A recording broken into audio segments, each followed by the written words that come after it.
Buenos días, jóvenes. Vamos el día de hoy a continuar con nuestro tema, revisando lo que tiene que ver con la estructura química, básicamente, de los organismos vivos, particularmente, por supuesto, del cuerpo humano. Bien, hemos comentado en las sesiones previas que los seres humanos estamos constituidos por diferentes tipos de especies químicas, llamadas átomos, por supuesto, y que muchos de estos átomos, que no son todos los que se encuentran en la tabla periódica, sino son un grupo selecto, digámoslo así, conocidos o referidos como elementos biogénicos, los cuales, ya lo saben, se clasifican en primarios, secundarios y oligoelementos, también tienen la gran peculiaridad de que tienen la posibilidad de unirse estos átomos unos con otros, sean átomos del mismo tipo o átomos de distinta especie. Y de esta manera entonces formamos moléculas, que muchas veces también las referimos como compuestos químicos. ¿Qué es lo que hace que un átomo pueda unirse con otro para poder dar la formación de una gran diversidad de moléculas? Bueno, pues estas fuerzas, doctores, este fenómeno, este mecanismo que permite que los átomos se integren unos con otros para dar origen a moléculas, se conoce como enlace químico.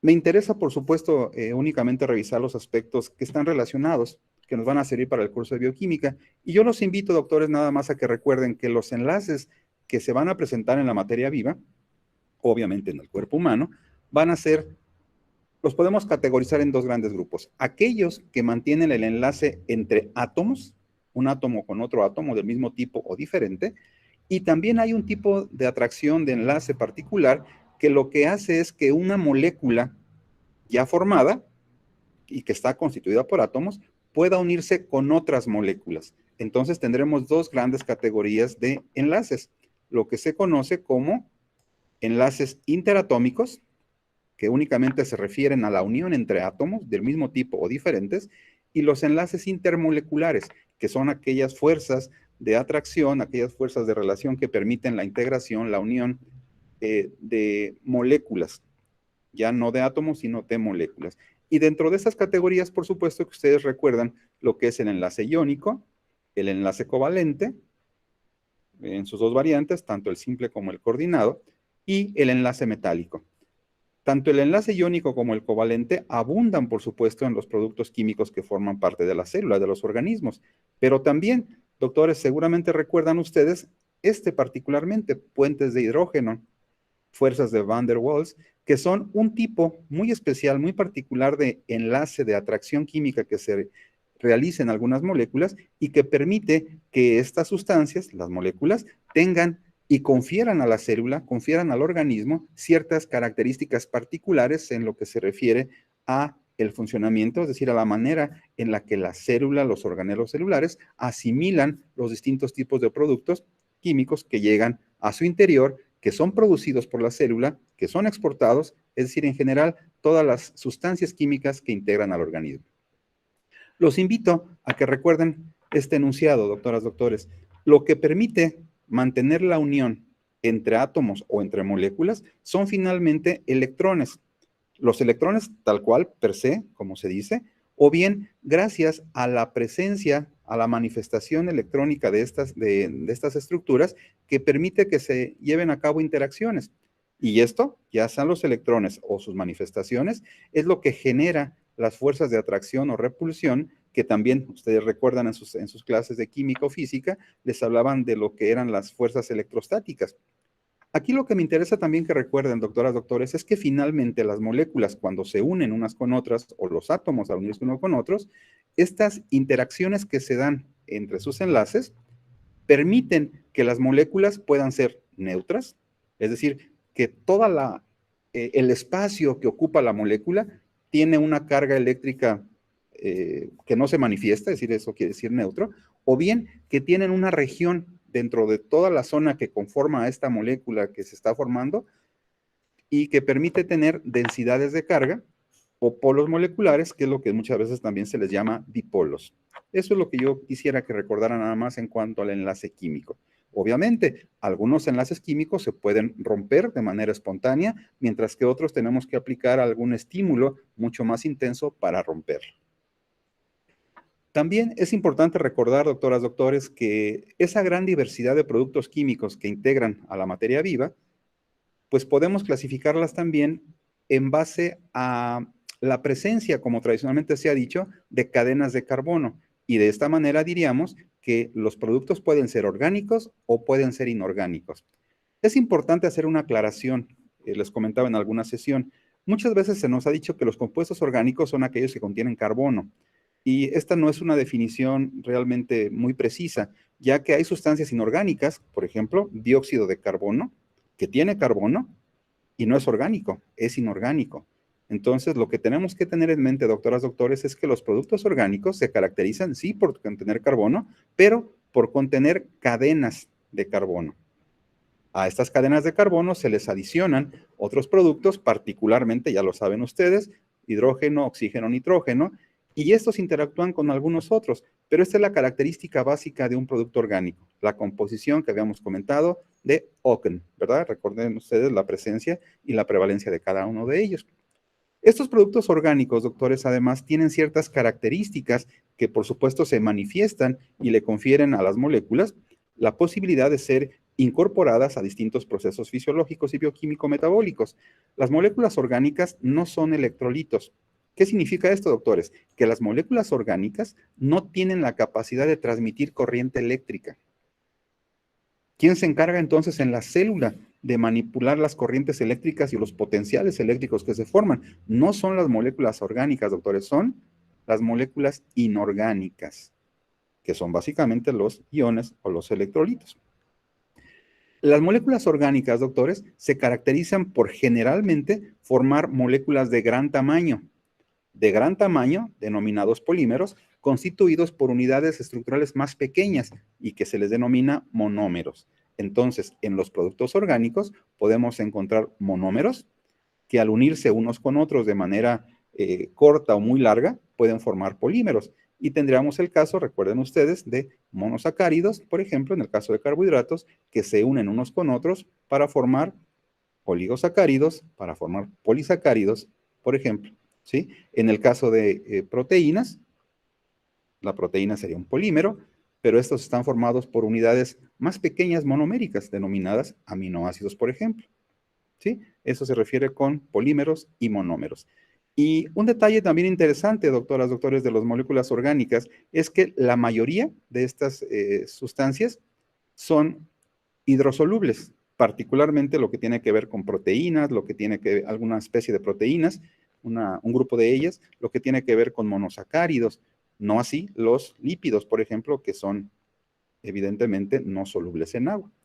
Si comparamos las características de estos productos orgánicos con los inorgánicos, pues veremos que algunos son lo contrario.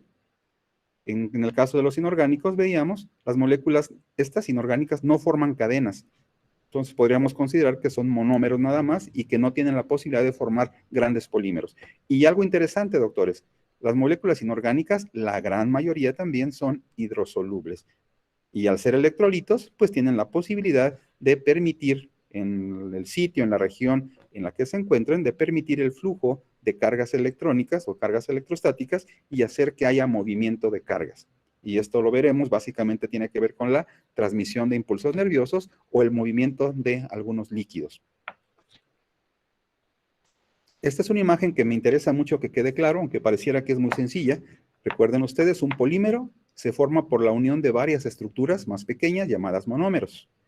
En su estructura corporal, en la de ustedes, en la de su familia, en la mía, en la de mi familia, tenemos moléculas poliméricas que están formadas por un solo tipo de monómero. Es decir, la unidad estructural que forma al polímero son del mismo tipo. Y a estas estructuras, doctores, se les llama homopolímeros. Algunas estructuras de nuestro cuerpo contienen también polímeros, pero son polímeros que no están constituidos por los mismos tipos de monómero, sino que hay diferentes tipos de monómeros, como se expresa aquí en esta imagen, y entonces aquí tendríamos un polímero, ¿sí? La cadena, la formación de muchos monómeros, pero formando lo que se denomina heteropolímeros. Y un detalle más interesante aún, doctores, en el cuerpo humano. Observaremos que muchos de estos polímeros que forman parte normal o incluso anormal en algunos casos del organismo, pueden ser polímeros que tienen una conformación o una estructura espacial lineal, como esta que se representa en esta imagen. Algunos otros que son ramificados, como la imagen que se observa aquí, y otras más forman una estructura más compleja, entrecruzada como la que aquí aparece.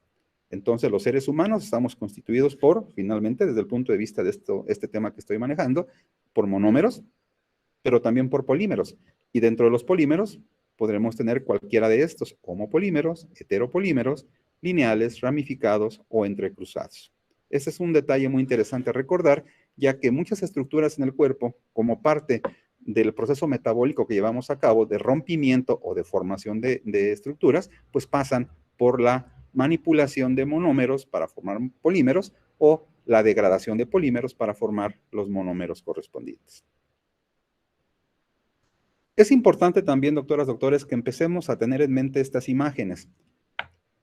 ¿De qué está hecho finalmente el cuerpo humano? Ya dijimos, de elementos químicos y de células, que finalmente, en el caso particular de sustancias químicas, nos permite integrarlas en las categorías que tradicionalmente se estudian y que son, por ejemplo, un ejemplo de un sujeto, decía, 70 kilos de peso, ese que se toma como referencia siempre en los libros, y si a esta persona consideramos que no tiene ninguna alteración fisiológica, ninguna enfermedad, ningún problema, entonces podemos pensar que, por supuesto, lo que más tiene este sujeto en su cuerpo es agua.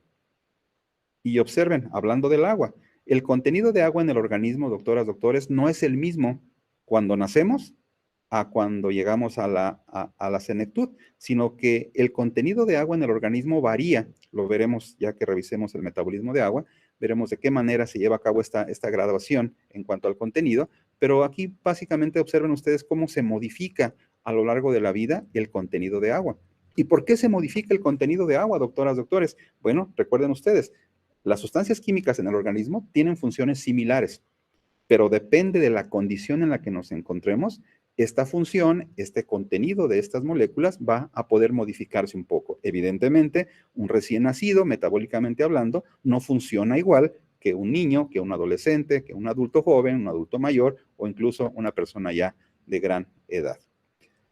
Además del agua, doctores, ¿qué es lo que más tenemos? Que por cierto, grábense estos términos.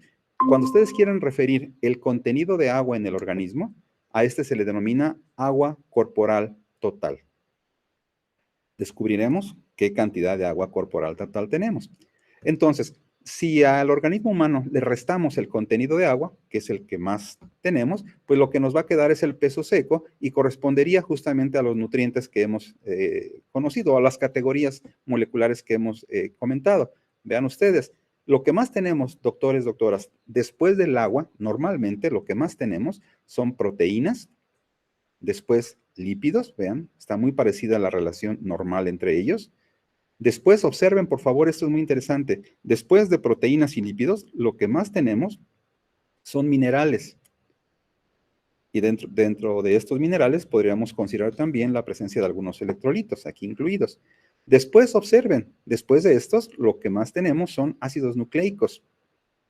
Y observen, por favor, doctoras, doctores, carbohidratos. Vean que el contenido normal en general del organismo, vean cuánto tenemos de carbohidratos. 1%. Y si recuerdan ustedes al hablar de los elementos químicos que nos constituyen, yo les hablaba de los oligoelementos, indicándoles que es aquel grupo de átomos presentes en la tabla periódica, en el universo, por supuesto, y que a pesar de encontrarse en cantidades muy pequeñitas, son sustancias fundamentales para la vida. Entonces, los invito nuevamente a recordar que no porque una sustancia se encuentra en cantidades pequeñas, quiere decir que su participación en la vida no es útil. ¿Sí? Puede ser fundamental para el desarrollo de todas las funciones corporales. Es importante entonces tener en mente siempre esta imagen, que después del agua, lo que más tenemos normalmente, proteínas, después lípidos, minerales, ácidos nucleicos y carbohidratos. Por supuesto, hay otras moléculas, me dirán, bueno, ¿dónde están las vitaminas? ¿Dónde están las hormonas? Todo ese tipo de productos que muchas veces se incluyen en la composición corporal, pues esos forman parte de alguno de estos. Por eso no aparecen en esta imagen. Una gráfica más, doctoras, doctores, en la que les pongo en evidencia cómo el contenido de algunas de estas sustancias, de estos elementos que forman parte normal del organismo, vean cómo se van modificando unos más que otros, pero no es lo mismo que tenemos de agua, de proteínas, de lípidos al nacer, o incluso antes de nacer, a lo que tenemos cuando vamos evolucionando, cuando vamos desarrollándonos, mejor dicho. Entonces hay una variación importante y todo esto repercute, por supuesto, en el metabolismo y es causa y consecuencia del metabolismo que vamos llevando. Por supuesto que estos valores se modifican ante la presencia de algunas situaciones fisiopatológicas. Bien, hemos hablado mucho del metabolismo. Ya recuerdan ustedes que es ese conjunto de reacciones químicas que se llevan a cabo de manera normal o anormal, porque también, aunque estemos mal, llevamos a cabo metabolismo dentro de las células. La mayoría de las reacciones metabólicas, doctores, se llevan a cabo, por supuesto, en la célula, porque requieren, para poder ser consideradas metabolismo, enzimas. Y las enzimas tradicionalmente funcionan dentro de las células. Veremos algunas características especiales. Pero bueno, estas rutas metabólicas que ustedes ya los invito a que revisen en el mapa metabólico que tendrán que imprimir para tenerlo como póster, veremos que algunas de estas reacciones químicas son de este tipo, reacciones lineales en la que una sustancia química se convierte en otra, después en otra y después en otra, siguiendo justamente un patrón subsecuente lineal. Pero también, doctoras, doctores, los invito a que descubran en ese mapa metabólico que algunas reacciones son de este tipo. Por ejemplo, una sustancia, un reactivo, se convierte en otro, en un producto, y este producto puede tomar dos caminos, puede seguir dos secuencias metabólicas diferentes. ¿Sí? Como esta imagen que aparece aquí. Cuando una reacción metabólica tiene este patrón de comportamiento, se conoce como ruta metabólica ramificada. Pero también, doctoras, doctores, dentro de esa gran diversidad de moléculas o de reacciones químicas en el organismo, tenemos reacciones cíclicas, como esta que aparece aquí. Siguen un patrón en el que una molécula, un reactivo, una sustancia que proviene de algún otro sitio en el organismo, se incorpora, sufre una modificación, esta sufre otra modificación, va generando distintos productos, alguno de estos productos puede derivar, puede salir, pero otra parte de este continúa formando ciclos, por eso se llaman rutas cíclicas. Entonces, en cualquiera de estos tres, doctoras, doctores, lineales, ramificadas o cíclicas, hay siempre también la participación de enzimas que se encargan de convertir una sustancia en otra o de unir dos moléculas en una o de romper una molécula en dos o más. Entonces, siempre en estos procesos, la conversión, la degradación o el armado de sustancias va a cursar siempre con la participación de energía. Es decir, vamos a tener moléculas, lo veremos enseguida, que recuperan la energía cuando se rompen los enlaces o bien que utilizan esa energía que se ha recuperado de las reacciones químicas para formar, para pegar, para modificar algunas otras moléculas. Existe también, doctoras, doctores, un patrón muy interesante de reacciones químicas en el organismo que se les conoce como cascadas. Estas cascadas son un grupo de reacciones químicas que también revisaremos algunos patrones generales en el curso, que son reacciones químicas en las cuales una sustancia se convierte en otra. Pero esta sustancia, doctores, la que se ha formado, tiene la peculiaridad de actuar sobre otra que normalmente no hace nada, digámoslo así, y que cuando actúa sobre ella, produce una sustancia que genera efectos sobre otra sustancia, generando una cascada de control metabólico.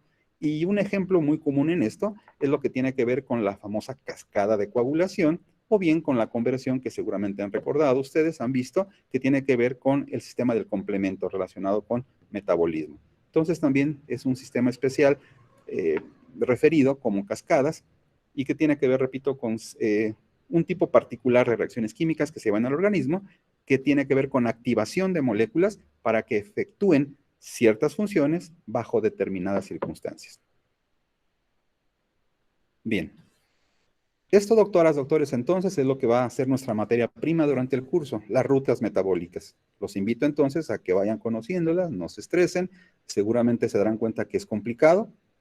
No les diré que es fácil, pero no es tan complicado como parece. Aprenderemos durante el curso a conocer las características generales. Y bien, por ejemplo, aquí miren, ¿qué tipo de reacción observan ustedes aquí? Es una reacción cíclica, queda muy evidente.